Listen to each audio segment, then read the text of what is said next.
Let me just speak from the heart, speak from my gut, and really not have anything prepared, but just tell you what's worked for me. And maybe some of the stuff that's worked for me might work for you now, currently, presently, as you guys have your goals and ambitions, but then further on down the line, as you guys continue to live your life. This idea and this notion that you can be anything you want, you can accomplish anything you want, right? We hear that. You've heard that from the time you were little boys. You hear that now. You're already incredibly accomplished. You guys know that. The thing that has worked for me is to remember the hard times. So, and I'm sure you guys all have your processes. And again, I'm going to tell you what's worked for me. So before a big movie comes out, before, back in the days when I was wrestling with WWE, a WrestleMania match, anything big that would happen, I would always take a moment and I'd just remind myself, all right, I was evicted when I was 14. We were kicked off the island, we couldn't live in Hawaii, had no place to live. A lot of shit happened then when I moved to Nashville. I was arrested multiple times by the time I was 16 years old. I would remember that, and it allows me then to be present in the moment and understand, holy, the stuff I have around me right now. This is the shit that I dreamed of when I was a kid. I am here. I played for University of Miami, played for great teams.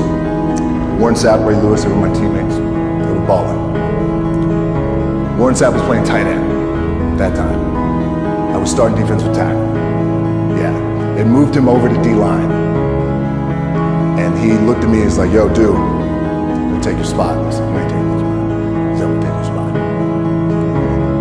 We battled, and he took my spot. You can imagine how that with me, because there goes my opportunity. He went in, switched to defensive tackle, lit the world on fire. Well, what that did, it crushed me, it crushed my dreams. I had a piss poor senior year, zero production, no NFL, no combine invite, nothing. Finally went to the CFL, Calgary Stampeders, making $250 a week Canadian. I had to send that home to my wife at that time. Had no money.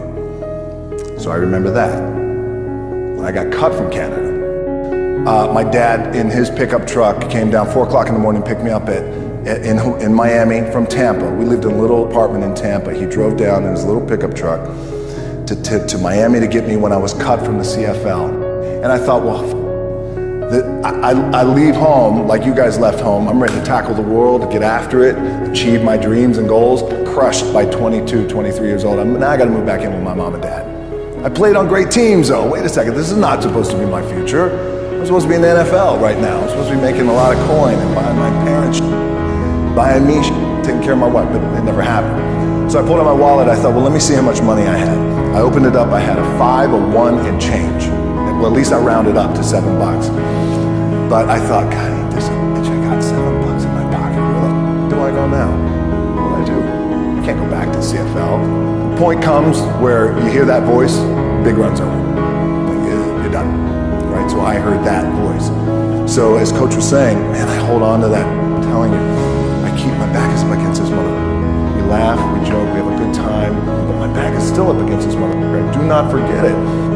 What this also helps me do, and again, it works for me, is at some point, you gotta be tired of not being number one.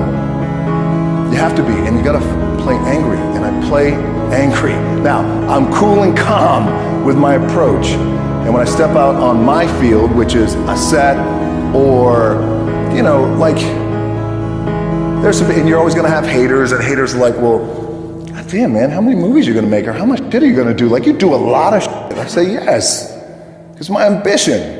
Of course, why not? I could do it. Yeah, I love what I do. And not only that, but in what world do we not work every day? My back is up against this thing, you know, and I started to play angry, by the way, and I still play angry. My last match, Brock Lesnar, transitioned, and I realized if I had to be great at something, I wanted to be great in this world of Hollywood and movie making and producing and entertainment, I had to commit. And like you guys have to commit. Obviously, you commit to something, commit to the goal. So I quietly retired. 2 years later, I thought, what did I do with my career? Because my movies were not doing well. I was written off. I was like, It was around 2006, 2007. I pulled a Jim Brown. I left when I was on top, like number one in the wrestling business, and I left. It was a ballsy, gutsy, some call it stupid move, but I had to commit and I had to follow what was in my gut. What helps me is to keep the hard times in the front of my mind, because it allows me to go into these big moments that I've worked my ass off, and you guys have worked your ass off. It allows me to go into these big moments with a different perspective. What it also does for me, and again, this is what works for me. Like, my back is up against this mother. Every day, it's against this fucking wall. But it's up against this mother, because it's what I believe in. And when my back is against this mother, then there's nowhere to go. But that way, that's it. Doesn't mean you don't smile, doesn't mean you don't laugh and joke, right? You're happy, I'm a happy guy. But when it comes to business, and when it comes to executing, it's up against this. And I gotta go that way. And I don't give a who is in front of me. They're not gonna stop me. The key for me was, where does it start? What's the anchor? What's the anchor? So I could have all these ambitions, and you guys have all these ambitions, which is great. It's important. I'll play this role, you'll play that role. I'll execute this thing, and it'll come out this summer. You guys will execute this thing during the summer, right, when it's time to really put in a lot more work. But the key with me is just always finding what the anchor is. And the anchor is getting up at 4 o'clock in the morning every day before anybody else, and grounding my thought process is in the no one will outwork me. No one. I love and I respect you guys. Motherfucker won't outwork me. All starts with this. 2 hands, putting it to work. My last match in WWE, I'll share this with you guys too, is that, again, because there's a little bit of takeaway here from all this, is I wrestled John Cena, and I went in, and I think it was 2013, I went in WWE champion, and we went in MetLife Stadium. We had a record-breaking attendance, which was amazing that night. We accomplished our goal. So I wrestled with John Cena. We had 45 minutes planned for the match. It's nonstop go, right? So your conditioning is tested. And at that time, I wasn't full-time in WWE. I was just doing these spot matches where I was still shooting G.I. Joe, I think, or Pain and Gain at that time. It was Fast and Furious 6 in London. Had to travel in the ring, get all my ring work in, travel back to shoot Fast and Furious, then back, WWE Raw, doing those shows. The big build-up to WrestleMania against John. We get to MetLife Stadium. It's a big night. This is it. It's game night, right? It's championship night for me. 45-minute match planned out. There's no cut. There's no, all right, well, let's pick it back up tomorrow. You know, it's go time. It's just like you guys in a game. At the 15-minute mark, bang! I feel something pop. I'm like, boom, what the f? I'm laying there, and both of us are out. I said, oh, fuck, something's going on. And I stick my hand, that was 85,000 people, right? And we're just laid out like this. I kind of roll over, I stick my hand down in my trunk just to see, I want to make sure that there was no bone sticking out.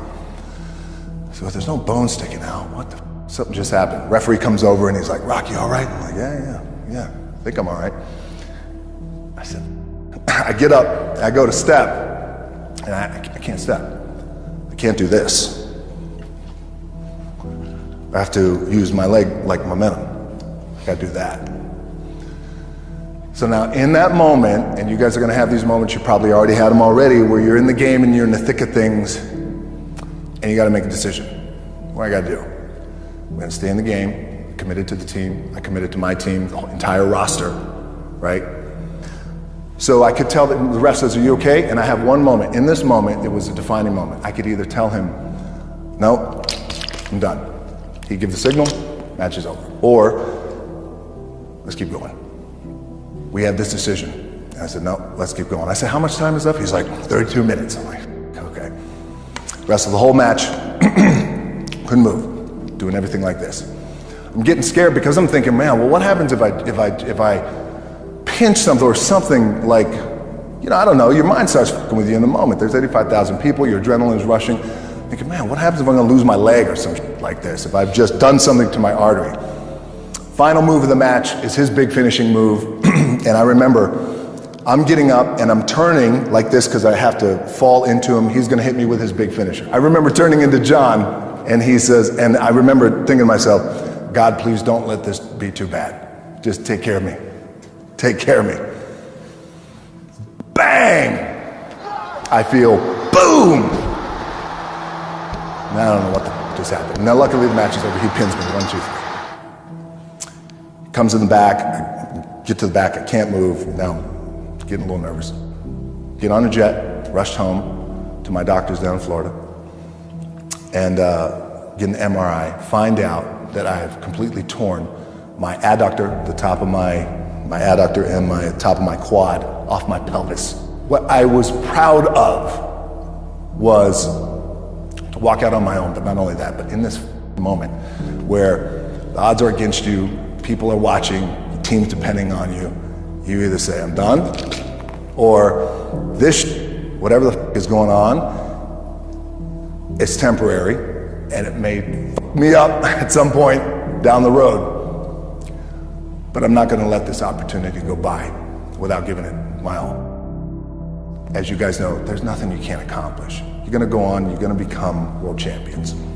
The key for me, what I think one of the keys is, remember where you came from, keep that in the front of your mind, and when shit goes bad and it goes sideways, a lot of shit does, you're getting booed out of the building, or you're coming through this injury, or people are writing you off, oh, you guys ain't make it, any of that. You gotta keep it in here. And it really has to, it should drive you. It should. It works for me. It should drive you. You got all the talent in the world. It's all here.